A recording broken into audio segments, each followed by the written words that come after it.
Golden Dent. Hi everyone, it's Courtney from Golden Dent. As you all know, we haven't been doing very many trade shows or events, so we wanted to get out some demonstrations of a couple of our most popular products, so let's go ahead and take a look at them. Another unique product that we commonly get questions about at the trade shows is our MD guide. This is an implant pilot drill spacing guide. So basically what this is you have 5 drills. Each one of these drills has a different size cylinder on it. The cylinder is going to match the mesial distal distance of the tooth that you're going to be replacing. So when you go ahead and use this is obviously, once again, just for your pilot drills, so you can use any implant system. That's a very common question that we get asked from a lot of doctors is, do I have to change my implant system? You do not. You can use whatever implant system you want with it.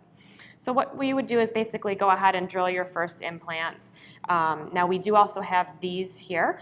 These are our non-drilling guides, and these are for if you're placing multiple implants in a row.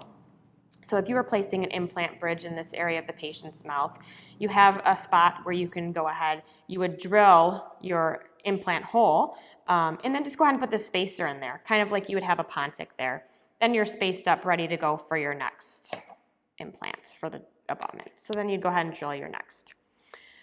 These are pretty sharp drills. Usually with the whole kit, you'll get between 200 and 250 implants drilled. So that usually works out to be about 50 implants drilled per drill.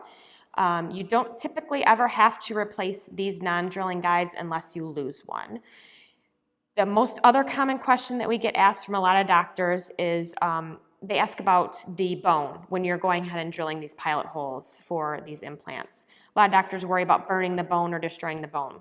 As you can see, the pilot holes, they're very tiny. So as you're going to be drilling further for your implants, you're going to be removing that bone around those areas. So even if you did damage a little bit of the bone, it's not that big of a deal. However, if you would like, you can go ahead and use a handpiece that you may already have that has some external irrigation in it, or you can go ahead and have your assistant help out and spray a little water in that area as you're drilling.